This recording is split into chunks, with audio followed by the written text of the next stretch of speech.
ಅಭಿಮಾನಿಗಳು ಒಂದು ಕೂಗಿದ್ದೇ ಇರುತ್ತೆ. ಏನಾದ್ರೂ ಇವ್ರನ್ನ ಗೆಲ್ಲಿಸಲಿಲ್ಲ ಅಂತಂದ್ರೆ ಹಾಗೆ ಮಾಡ್ತೀವಿ, ಹೀಗೆ ಮಾಡ್ತೀವಿ, ನಾವು ನೋಡೋದೇ ಇಲ್ಲ ಬಿಗ್ ಬಾಸ್. ಇದು ಬಿಗ್ ಬಾಸ್ ಒಂದು ರೀತಿಯಾಗಿ ಫೇಕ್ ಅನ್ನುವಂಥ ಲೆಕ್ಕಾಚಾರ ಅಭಿಮಾನಿಗಳ ಒಂದು ಇದ್ದೇ ಇರುತ್ತೆ. ಯಾಕೆ ಅಂತಂದ್ರೆ ನಾವು ನೋಡ್ತಾ ಇರೋದೇ ಗಿಲ್ಲಿ ಕಡೆಯಿಂದ ಹಾಗೆ ಹೀಗೆ ಅಂತ. ಗಿಲ್ಲಿ ಗೆಲ್ಲಿಲ್ಲ ಅಂತಂದ್ರೆ ಯಾರು ಬಿಗ್ ಬಾಸ್ ನೋಡಲ್ಲ. ಹಳ್ಳಿ ಕಡೆ ಗಿಲ್ಲಿಯಿಂದಾನೆ ಬಿಗ್ ಬಾಸ್ ನೋಡೋದು ನಾವು.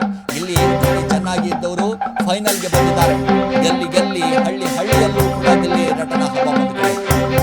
ಗಿಲ್ಲಿ ಬಿಗ್ ಬಾಸ್ ಗೆದ್ದು ಒಂದ್ ಕಡೆ ಬರಲಿ ಅನ್ನುವಂಥದ್ದು ವಿಶ್ ಮಾಡ್ತಾ ಇದ್ದಾರೆ.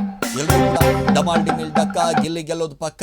ಗಿಲ್ಲಿ ತುಂಬಾ ಚೆನ್ನಾಗಿ ಆಟ ಆಡ್ತಾ ಇದ್ದಾನೆ, ಅವನೇ ಗೆಲ್ಲಬೇಕು, ನಮ್ಮೆಲ್ಲಾ ಓಟ್ಗಳು ಕೂಡ ಬಳ್ಳಾರಿ ಗಿಲ್ಲಿಗೆ ಹಾಕಿದ್ದೀವಿ ಅಂತ ಒಂದಿಷ್ಟು ಫ್ಯಾನ್ಸ್ ನೋಡಿ. ಈಗಾಗಲೇ ಗಮನಿಸ್ತಾ ಹೋದ್ರೆ ಸೋಷಿಯಲ್ ಮೀಡಿಯಾದಲ್ಲಿ ಒಂದು ರೀತಿಯಾದಂಥ ಚರ್ಚೆ ಸಹಜವಾಗಿ ನಡೀತಾ ಇದೆ.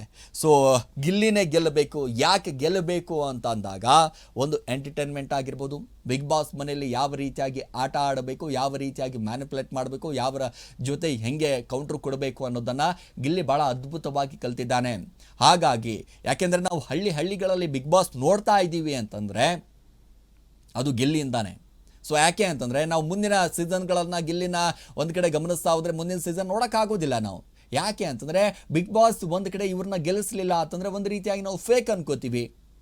ಸೊ ಅವರನ್ನು ಯಾರು ಬೇಕೋ ಅವರನ್ನು ಮಾತ್ರ ಗೆಲ್ಲಿಸ್ತಾರೆ, ಇಷ್ಟರ ಮಟ್ಟಿಗೆ ನಾವು ಓಟ್ ಹಾಕಿದ್ದೀವಿ, ಇಷ್ಟರ ಮಟ್ಟಿಗೆ ನಾವು ಗೆಲ್ಲಿಸುವಂಥ ಪ್ರಯತ್ನ ಪಟ್ಟಿದ್ದೀವಿ, ಸಾಮಾಜಿಕ ಜಾಲತಾಣದಲ್ಲಿ ಸಿಕ್ಕಾಪಟ್ಟೆ ಅವನದೇ ಹವಾ ಇದೆ, ಆದರೂ ಕೂಡ ಅವನು ಗೆಲ್ಲಿಲ್ಲ ಅಂತಂದರೆ ಏನರ್ಥ ಅನ್ನುವಂಥ ಲೆಕ್ಕಾಚಾರದಲ್ಲಿ ಅಭಿಮಾನಿಗಳು ಒಂದು ರೀತಿಯಾಗಿ ಆಕ್ರೋಶವನ್ನು ವ್ಯಕ್ತಪಡಿಸ್ತಾ ಇದ್ದಾರೆ. ಪರವಾಗಿಲ್ಲ, ಆಕ್ರೋಶ ಪಡಿಸೋದ್ರಲ್ಲಿ ಅದರಲ್ಲೇನು ಇದೂ ಇಲ್ಲ. ಬಟ್ ಗಿಲ್ಲಿ ಗೆಲ್ತಾನೆ ಅನ್ನುವಂಥ ಕಾನ್ಫಿಡೆನ್ಸ್ನಲ್ಲಿ ಎಲ್ಲರೂ ಕೂಡ ಇರಬೇಕಾಗಿರುವಂಥದ್ದು. ಯಾಕೆ ಅಂತಂದರೆ ಗಿಲ್ಲಿಯ ವ್ಯಕ್ತಿತ್ವ ಗೆದ್ದಿದೆ. ಗಿಲ್ಲಿ ಕರ್ನಾಟಕ ಜನರ ಮನಸ್ಸನ್ನು ಗೆದ್ದಿದ್ದಾನೆ. ಇಲ್ಲಿ ಎಲ್ಲರ ಪ್ರೀತಿಯನ್ನು ಗಳಿಸುವಂಥ ಕೆಲಸ ಮಾಡಿದ್ದಾನೆ ಆಲ್ರೆಡಿ. ಸೊ ಹಾಗಾಗಿ ಅಂಥ ವ್ಯಕ್ತಿ ಒಂದು ಕಡೆ ಗೆಲ್ಲಿಲ್ಲ ಅಂತಂದರೆ ಯಾರಿಗೆ ಗೆಲ್ತಾರೆ? ಹಾಗಾದರೆ ಬಿಗ್ ಬಾಸ್ ನೋಡೋದೇ ನಾವು ಗಿಲ್ಲಿ ಕಡೆಯಿಂದ, ಗಿಲ್ಲಿಯಿಂದನೇ ನಾವು ಬಿಗ್ ಬಾಸ್ ನೋಡ್ತೀವಿ. ಬಿಗ್ ಬಾಸ್ ಒಂದು ಕಡೆ ಪ್ಲೇ ಮಾಡಬೇಕು, ಬಿಗ್ ಬಾಸ್ ನೋಡಬೇಕು ಅಂತಂದರೆ ಅಲ್ಲಿ ಗಿಲ್ಲಿಲ್ಲ ಅಂತಂದರೆ ಮಜಾ ಇಲ್ಲ. ಗಿಲ್ಲಿ ಬಂದ ಅಂತಂದರೆ ಮಜಾ. ಏನೋ ಒಂದು ಡೈಲಾಗ್ ಹೇಳ್ತಾ ಇರ್ತಾನೆ, ಏನೋ ಒಂದು ಕೀಟ್ಲೆ ಮಾಡ್ತಿರ್ತಾನೆ. ಅದರಲ್ಲೂ ಕೂಡ ಅಶ್ವಿನಿ ಗೌಡ ಅವರು ಕೂಡ ಹಾಗೆ.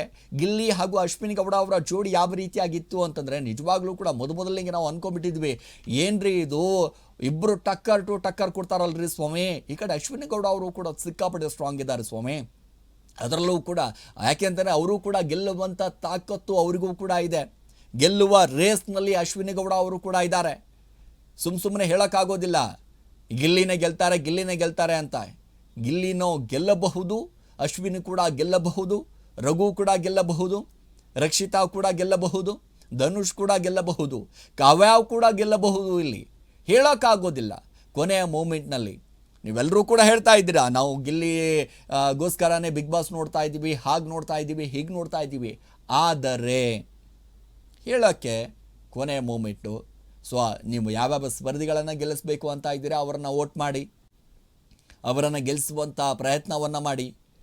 ಅದನ್ನು ಹೊರತುಪಡಿಸಿ ಅವರ ಅಭಿಮಾನಿಗಳು ಇವರ ಅಭಿಮಾನಿಗಳು ಸೊ ಒಂದಿಷ್ಟು ಬಡ್ದಾಡೋದು ಯಾಕೆ ಸ್ವಾಮಿ ಸುಮ್ಮನೆ? ಅವರು ಹಿಂಗಂದ್ರು, ಇವ್ರು ಹಂಗಂದ್ರು. ಸೊ ಇನ್ನೇನೋಪ್ಪ, ನಾಳೆ ಒಂದಿನ ಇರುತ್ತೆ ಬಿಗ್ ಬಾಸು, ಅದಾದ ನಂತರ ಇರುತ್ತಾ?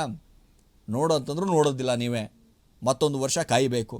ಸೊ ಹಾಗಾಗಿ ಈ ಸಣ್ಣ ಪುಟ್ಟ ವಿಷಯಗಳಿಗೆಲ್ಲ ಒಂದು ಕಡೆ ಗಮನಿಸ್ತಾ ಹೋದರೆ ಮನಸ್ತಾಪಗಳನ್ನು ಮಾಡಿಕೊಂಡು ಅವರ ಅಭಿಮಾನಿಗಳು ಹಿಂಗೆ ಮಾಡಿಬಿಟ್ರು, ಇವರ ಅಭಿಮಾನಿಗಳು ಹಂಗೆ ಮಾಡಿಬಿಟ್ರು, ಅವರನ್ನು ಟ್ರೋಲ್ ಮಾಡೋದು, ಇವರನ್ನು ಟ್ರೋಲ್ ಮಾಡೋದು, ಯಾಕಿದೆಲ್ಲವೂ ಕೂಡ ಬೇಡ. ಬಟ್ ಎಲ್ಲರೂ ಕೂಡ ಅದ್ಭುತವಾಗಿ ಆಡಿದ್ದಾರೆ. ಬಟ್ ಒಂದು ಕಡೆ ಅನ್ನಿಸ್ತಾ ಇರುವಂಥದ್ದು ಗಿಲ್ಲಿನೇ ಗೆಲ್ಲಬೇಕು, ಗಿಲ್ಲಿನೇ ಗೆಲ್ಲಿಸಬೇಕು, ಗಿಲ್ಲಿನೇ ಗೆಲ್ತಾನೆ ಅನ್ನುವಂಥದ್ದು ಒಂದು ಪ್ರಶ್ನೆ ಸಹಜವಾಗಿ ಎಲ್ರಿಗೂ ಕೂಡ ಮೂಡ್ತಾ ಇರುವಂಥದ್ದು. ಯಾಕೆ ಅಂತಂದರೆ ವೋಟಿಂಗ್ ಪ್ರಕಾರ ಎಲ್ಲರೂ ಕೂಡ ವೋಟ್ ಮಾಡ್ತಾ ಇದ್ದಾರೆ, ಒಬ್ಬರೂ ಕೂಡ ಮಿಸ್ ಮಾಡ್ತಾ ಇಲ್ಲ. ಇವರಿಗೆ ಏನಾದರೂ ಒಂದು 10 ಲಕ್ಷ 20 ಲಕ್ಷ ಬಿದ್ದಿದ್ರೆ ಗಿಲ್ಲಿಗೆ ಏನಿಲ್ಲ ಅಂತಂದ್ರೂ ಮಿನಿಮಮ್ 60 ಲಕ್ಷದಿಂದ 70 ಲಕ್ಷ ವೋಟ್ ಬಿದ್ದಿರುತ್ತೆ. ಯಾಕೆ ಅಂತಂದರೆ ಅಷ್ಟರ ಮಟ್ಟಿಗೆ ಹವಾವನ್ನು ಕ್ರಿಯೇಟ್ ಮಾಡಿದ್ದಾರೆ. ಹಾಗೆ ಆ ಪ್ರೀತಿಯನ್ನು ತೋರಿಸುವಂಥ ಕೆಲಸ ಮಾಡ್ತಾ ಇದ್ದಾರೆ.